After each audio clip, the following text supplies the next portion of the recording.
lottery was drawn at dusk, the way it had always been drawn, and the way it had always been drawn, Marin Calder's name came out of the jar. Wren watched her sister's face go the color of the ash they burned the names in. Marin was 17. She had a wedding to plan and a boy named Tam who was even now white-knuckled at the edge of the square, and she had never once, in all the drills and prayers the village of Thornhollow had raised her on, actually believed her name would come out of that jar. Wren was 22. She had no boy waiting for her, no wedding, nothing the village would miss enough to argue over. She stepped forward before the elder had finished folding the slip back into his coat. "Take me instead." It was allowed. It had happened twice before, in the village's long memory. A mother for a child, once a husband for a wife. The elder did not smile, because no one smiled at Thornhollow's autumn toll, but he nodded, and that was that. Marin screamed and clawed at her sister's sleeve until two women pulled her away, and Wren let herself be dressed in the gray shift they kept folded in the shrine chest for exactly this, and did not let herself cry, because crying was a thing you did before, and she needed to save whatever she had left for after. They walked her to the tree line at sundown. No one came past the last fence post. That was the rule too. The ashwood took its toll alone, unwatched, the way a wound is left alone to close. Wren stood at the edge of black pines with the whole cold weight of the forest ahead of her, and the whole warm weight of everything behind her, and she made herself walk forward until the last lantern light of Thornhollow went out behind the trees like a door closing. She did not know what she expected.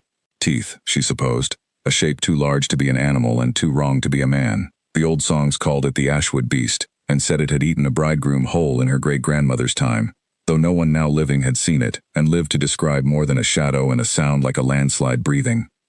She found a fallen log to sit on because her legs had stopped agreeing to hold her, and she waited, and the moon came up thin over the black pines, and nothing came. Nothing came for so long that she began, absurdly, to be angry about it, to sit in a cursed wood in a paper-thin shift being furious that the thing that was supposed to kill her was late, and that was the exact moment the dark between two trees stood up and became something else. It was larger than the songs allowed for, antlered, or the antlers were something else entirely. Old branches grown wrong into a skull, or a crown that had fused to bone so long ago the two could no longer be told apart. It moved on 4 limbs and then, unfolding, on 2, and its eyes when they found her were not an animal's eyes. They were tired in a way she had no context for, centuries tired. She should have run, she had planned, in some small cowardly corner of herself to run, if it came to it. Better to die running than to die still. But her legs had already betrayed her once that night by refusing to walk her home, and now they betrayed her again by simply not moving at all. And so she sat on her log in the cursed wood and watched the ashwood beast come the rest of the way toward her, and did not scream. It stopped 3 long strides away, close enough that she could see the old wound crossing its shoulder. Not fresh, but not healed either, black-edged and weeping the way a wound weeps when whatever's inside it has forgotten how to close. Close enough to smell wood smoke and iron, and something underneath both that she could not name. It looked at her the way a man looks at a puzzle he has solved wrong for a very long time, and is no longer sure he wants the right answer. "You're not screaming," it said. Its voice came from somewhere too deep in its chest, gravel over gravel, but the words were plain, unhurried, almost gentle in their surprise.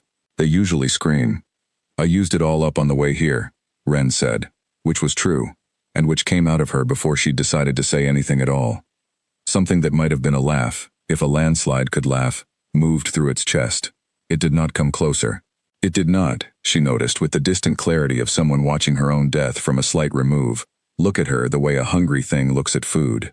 It looked at the wound on its own shoulder instead, the way she'd caught her sister looking at a bruise she didn't want anyone to ask about. Wren had spent 6 years nursing her mother through a wasting illness before the end took her, and some habits don't check first whether the patient is a monster. "That's infected," she said. "Whatever's in there." "It doesn't close," the beast said, as if this were an old, tired fact and not new information. "Hasn't in some years." "Sit down," Wren heard herself say, in the exact voice she'd have used on Marin skinning her knee. "I have a clean strip of my shift at least. It's not much." The beast went very still. She understood, watching it, that this, the plain offer, made to a thing that had been offered nothing but terrified silence and running footsteps for longer than she'd been alive, was not a small thing to it, even if it was a small thing to do. It sat. She tore the hem from her shift and used the flask of water they'd let her keep, and she cleaned the wound as best she could by moonlight, and the beast held itself utterly motionless the entire time, the way a man holds himself when he has decided, against every instinct, to be still for someone. She found, wedged deep in the wound, a fragment of old iron, an arrowhead, rusted nearly to nothing. From some hunt so long past the wood had grown 3 rings of bark around the memory of it. She worked it free with her thumbnail and the smallest knife on her belt, and the beast made a sound low in its throat that was pain and something else besides, and when it was out, small, black, ancient, the wound bled clean for the first time in what she would later understand had been decades. "There," she said, wrapping the last of her hem around the shoulder. "That's the best I've got." "Why?" the beast said. Not a question so much as a demand for one, low and rough. "You were sent to be eaten." "I was sent to save my sister," Ren said. "You're the one who's supposed to decide what happens after that. I only decided what happens before." It did not answer that. It watched her instead, in the particular silence of something recalculating everything it had believed to be settled. It did not eat her that night, or the next. It walked ahead of her through the black pines and showed her, without being asked, where the ground gave way to a bog that would have swallowed her whole, and where a den of something with too many eyes kept watch after dark. It brought her water from a spring that ran clear and cold under an old stone lip carved with letters no living hand remembered how to read, and when she asked it whether it had carved them, it said, in that same plain, unhurried voice, that it had, once, a very long time ago, when its hands had still been the shape of hands. "You were a man," she said, not a question. "Once."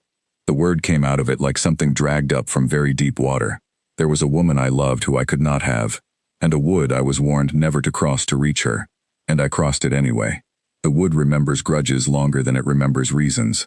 It looked at its own clawed hand as if it still, after all these years, expected to find fingers there instead. "It made me into the thing it was afraid I already was."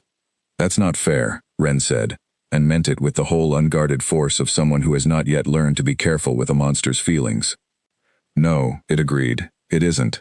On the 4th night, she asked it its old name, the man's name, the one from before the wood had made its judgment. It was quiet for so long she thought it hadn't heard her. "I don't remember the sound of it," it said at last. "I remember that people used to say it kindly. That's all that's left." "Then I'll call you nothing," she said, "until you remember. And something better after that." And it made the low landslide sound in its chest again, which she had started, without quite deciding to, thinking of as its laugh. She told it about Marin, about the wasting illness that had taken their mother slow enough to teach her every kind of patience a body could hold, about the particular loneliness of being the sister no one worried over because she had never given anyone reason to. It listened the way almost no one in Thornhollow ever had, without waiting for its turn to speak. In exchange it told her, in pieces, across several nights, about the woman it had loved and lost to a marriage arranged before either of them had a say, about the crossing it had made anyway, half out of grief, and half out of the particular stupid courage of a young man who believes love excuses trespass. The wood had not agreed. The wood, it said, rarely did. She learned the shape of its days, where it slept, which stretch of stream it preferred, the strange gentleness with which it moved through a den built for a body twice a man's size, careful always not to break what didn't need breaking. She learned that it hummed, tunelessly, low in its chest, when it thought she was asleep, and that the tune, whatever it had once been, had survived the transformation even when the words had not. She stayed 3 nights, then 5, then she stopped counting, because Thornhollow believed her eaten and there was no reason to walk back into a life that had already mourned her, and because, she admitted this to herself slowly, the way you admit a bruise is worse than you first thought. She did not want to leave. The beast never asked her to stay. It built her a shelter out of woven branches at the mouth of its den without being asked, and left food it had no use for at the edge of her fire, and stood watch, always a little apart, at the border of whatever space she claimed as hers, the way a man stands watch over a thing he has decided he has no right to. The hunters came on the 9th night. Word had reached Thornhollow, through a trapper or a dream, or the ordinary cruelty of rumor, that the tribute had not been eaten but had been seen, alive, walking the wood in daylight beside the beast itself. Some said she'd been enspelled. Some said worse. 6 men came with torches and old iron, and the particular righteousness of people who have decided that a woman's survival is itself the crime that needs correcting, because a girl who lives among monsters must have chosen it, and a girl who chooses it must be punished for the choosing. Ren heard them before she saw them, and she was standing at the edge of the clearing, between the torches and the beast's black-edged shoulder, before she had finished deciding to. She's not yours to take back, she said, to men she had grown up beside, in a voice that did not shake nearly as much as she expected it to. I wasn't taken, I stayed. Step aside, Ren called her. The eldest of them said, iron raised. We're not here for you. We're here to finish what the toll started. Behind her, she felt the beast go very still in the particular way of something deciding whether to become, again, the thing it had spent 9 nights trying not to be. Then you'll go through me, Ren said, and did not move. No one moved for a long, ringing moment.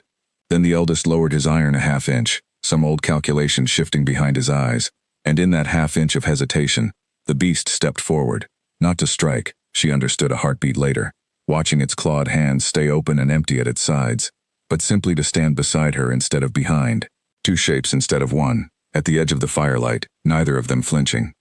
It was that, in the end, not teeth, not size, not the old song's promised horror, that turned the men back toward the tree line. A monster that will not raise a hand even to save itself is a harder thing to burn than a monster that will.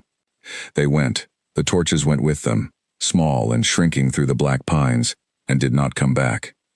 When the wood was quiet again, the beast turned to her, and for the first time since the night she had cleaned its shoulder by moonlight, it looked something other than tired. You stood in front of me, it said, rough, disbelieving, the words coming slow like something long out of practice, iron and torches, and you stood in front of me. You'd have done the same, Ren said. I would have, it agreed. I didn't expect anyone ever would, for me. It reached toward her, slowly, the way it had learned. In 9 nights, that gentleness had to be learned all over again by hands that had forgotten they were allowed it, and its claws, impossibly careful, closed around her fingers instead of through them. Stay, little flame, it said, and the words came out of that gravel-deep chest like something finally set down after being carried too long. Not as tribute, not as toll paid. Stay because I am asking you to. Ren thought of Thornhollow, of Marin married by now to her white-knuckled boy, of a life that had already closed the door behind her and stopped waiting. I already was, she said, staying, and did not let go of its hand. Thornhollow still leaves an offering at the tree line each autumn, though no one has been chosen by lottery in the years since. They say the beast of Ashwood no longer takes tribute, only visits sometimes at the fence line at dusk, with a woman beside it who was declared dead 9 years ago and never once corrected them.